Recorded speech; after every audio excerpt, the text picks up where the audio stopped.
Well, today rehearsals begin for the charity play in which Jane has become so interested. She's given up trying to sell tickets so she can devote all her time to the play in which she was promised a part. She doesn't know the part is in a mob scene. She also doesn't know that she is financially responsible for 50 tickets at $3 apiece. The scene is the rehearsal hall of the Little Theater, where we find Mrs. Burnside, head of the ticket committee, in conference with the director of the play. Listen. And so you see, Mr. Hamden, in order to give the girls an incentive to sell as many tickets as they can, we've promised them parts in the play. But all the parts were given out 2 weeks ago. I thought you were satisfied with my casting. Oh, of course we are. And you go right on as you had planned. But these ladies you promised parts to. Well, we didn't say which parts or how important the parts are. Don't you get it? We'll use them all in the big party scene in the second act. Oh, of course. How stupid of me and how clever of you, Mrs. Burns. Wasn't it, though? Yes. And it worked like a charm every time. The minute they heard they were going to be in the play, well, we just couldn't give them tickets enough to sell. Good for you. Only there's one person. What's that? I say we've only run into one difficulty, but I'm sure we can straighten that out today with your help, Mr. Hamden. I'll do what I can. What is this difficulty?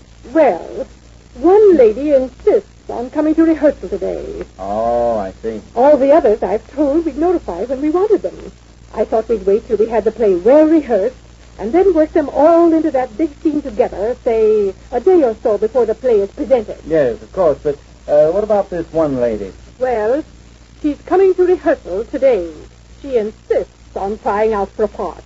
Oh, I see. Now, in order to appease her, can't you just give her a sort of, A sort of once over lightly? I beg pardon? A sort of rush her through a tryout and brush her off? Is that it? Yes, that's the idea. Leave it to me, Mr. Burnside. I know how to handle that kind. I've been directing these amateur plays for years. I'm quite adept at weeding out... Good morning, my dear. Oh, Sheila, come on over. You remember Mrs. Crawford, Mr. Hamden? Of course I do. Good morning. Oh, sit still, Mr. Hamden. Go right on talking. I was telling Mr. Hamden about Mrs. Ace. Oh, yes, imagine her. The part of Mrs. Weatherby. What? Oh, yes. I forgot to tell you. I gave her a brief synopsis of the play yesterday.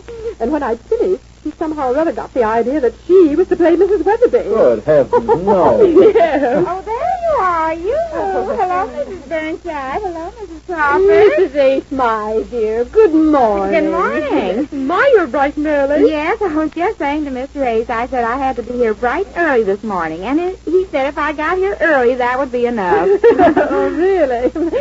May I present Mr. Hamden? Oh, pleased to meet your acquaintance. Mrs. Ace?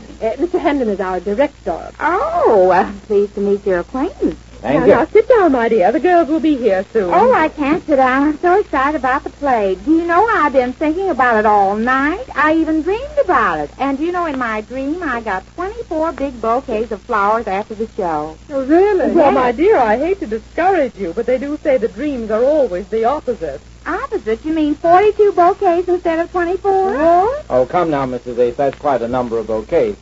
Have you had any stage experience at all? Oh, yes. Oh, really? May I ask where? Yes. What? Yes, you can ask where. It was at school, high school. Oh, did you go to high school? Oh, yes. I see. Have you had any other experience? Well, not exactly experience. I go to a lot of movies. You go to Yes, I see. Oh, are those the play? Can I see one? Oh, yeah, but... Oh, I want to start studying my part. I hope I can memorize everything I have to. Thank you. Let me see. Mrs. Weatherby. Where is it now? Mrs. Weatherby? Sheila, let Mr. Hamden handle this. Yes, please. You see, Mrs. Ace, the part of Mrs. Weatherby... Good morning, ladies, and Mr. Hamden. Oh, hello, Irene. Why aren't you stunning this morning? Oh, just some old things I threw together for this rehearsal. This is Mrs. Ace, Mrs. Lewis. How do you do? I'm pleased to make your acquaintance. Oh, Mr. Hamden, I'm ready for you. Do your worst. Suppose you do your best. I'll try. Well, doesn't Mrs. Weatherby rate a copy of the play to look over? I've got one, thank you.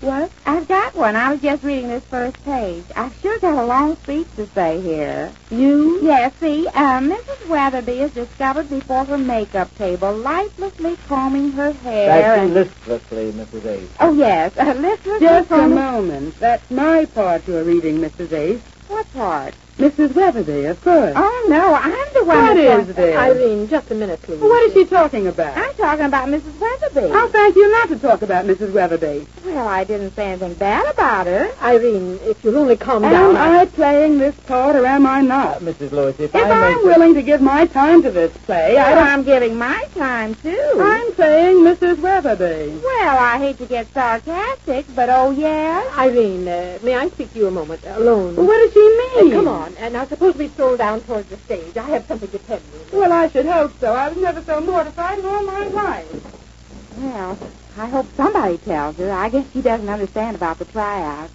I'm sorry, Mr. Hamden. I get so mad. Oh, that's quite all right. I'm used to these petty little quarrels. I put on so many of these plays. I'm quite impervious to anything that happens. Yes, I guess everybody thinks they can act. Yes, don't they, though? And I've noticed that it's usually the ones who think they can act that can't act at all. Yes, but she's very pretty. I'll say that for her. Now, when I read this part here, Mr. Hamden, where it says that I should... our other two players. Hello, girls. Hello, dear. Good morning, Mr. Hamden. Good morning, ladies. Where's Irene? I saw a car outside. She's here. She just walked down the... Oh, girls, I want you to meet Mrs. Ace. Hello. How do you do? Pleased to meet your acquaintance. This is Mrs. Williams, and this is Ann Henderson. Oh, I thought we were late. You haven't even started yet. We couldn't start until you two got here, you know. Oh, so sorry, Mr. Hamden. May I see a copy of the play? That's what they're here for. Here you are. And Miss Henderson. Thank you. I guess you two play the sisters of my husband. What? Are you two going to play the two old sisters who don't like me because I married their brother and spent all his money? Don't like you. What's the matter with Irene? Oh, may I speak to you two girls alone? What's coming off here? Let's walk down this way. Come along, Helene. What is it? Nothing. I just want to talk to you. More secrets going around here, aren't there? Yes, that's it. Oh, here comes Mrs. Burnside back with Mrs. Lewis. Oh, Mrs. Ace, I'm so sorry I lost my temper. I want to apologize. I didn't understand. Oh, that's all right. I was just saying, Mr. Hamden, I guess you didn't understand about the tryout. Of course not, and you're quite right. Well, now that we have that settled, how about reading the part for us, Mrs. Ace? Now? Yes, suppose you get up there on the stage and read that first speech. Oh, well, how about Mrs. Lewis reading it first? Oh, if you like. Would you oblige, Mrs. Lewis? Of course, be glad to. Good luck, Mrs. Lewis. What? Oh, thank you, my dear. Let's walk down a little. Come on, Mrs. Ace. We can hear better down here. All right. Now sit down, girls. Irene's going to read the first scene. Ready when you are, Mrs. Lewis. You know the setting. Mrs. Weatherby is discovered listlessly combing her hair, gazing at herself in the mirror. And the speech she has is to herself. Later on, she gets up and paces back and forth in a sort of soliloquy. I understand. Yes. Quiet, please. Well, my pets, I hope you're satisfied with yourself. You've landed him. The catch of the season. What does it matter that he's heartbroken? What does it matter that his sisters cut you dead? You found what you've been looking for. Security. His castle will be your stronghold, and you are queen. Queen of all you survey. There's no turning away now. Let them talk. Let them talk. Thank you, Mrs. Lewis. I've quite enough. Now, you, Mrs. Ace. But she didn't finish. I've got the idea. You read it, please. Well, all right. Here I go. That's it, my dear. You were pretty good, Mrs. Lewis. Oh, thank you. I hope you do as well. Oh, I will. Shall I sit in the same place you did, Mr. Hamden? Yes, that'll be all right. Right there. Begin the speech. Well, my pet, I hope you're satisfied with yourself.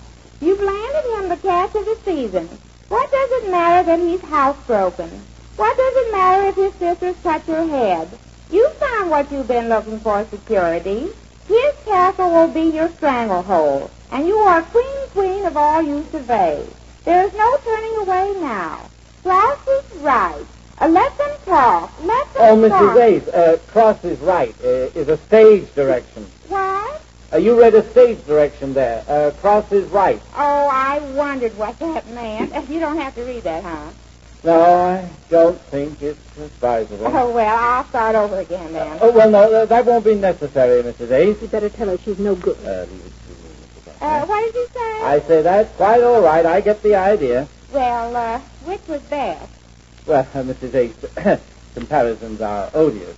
Which one did? The What? My dear, why don't you come down and sit with me for a while? Oh, no, I can't now. I'm busy rehearsing, Mrs. Burnside. No, I don't think you'll have to read any more, Mrs. Ace, because at this point, I'm thinking of having a maid come on and tell Mrs. Weatherby that her husband's calling long distance. A maid? Well, there's no maid in this scene. Please, leave it to me, Mrs. Lewis.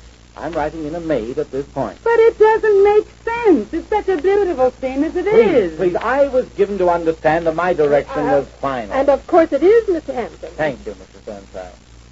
And the maid comes in and says, "The phone, madame." That's all. The phone, madame.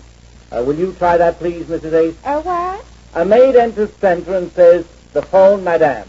Try that, please. Oh, a maid comes in and says the phone, madame. I see. Yes, will you run that once? All right. The maid comes in and says the phone, madame.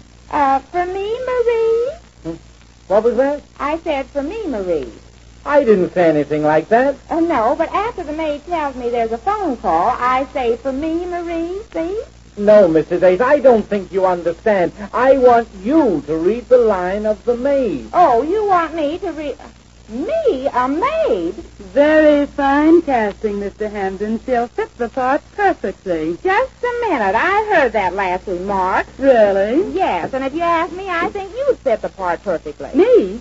Why, I've played Shakespeare in the legitimate theater for years. Well, if Shakespeare was alive today, he'd turn over in his grave. Why, you little... Ladies, I'm asking you for quiet. Jane is quite a temperamental actress, isn't she? Just how she progresses with the play we learn when next we meet the Easy Aces.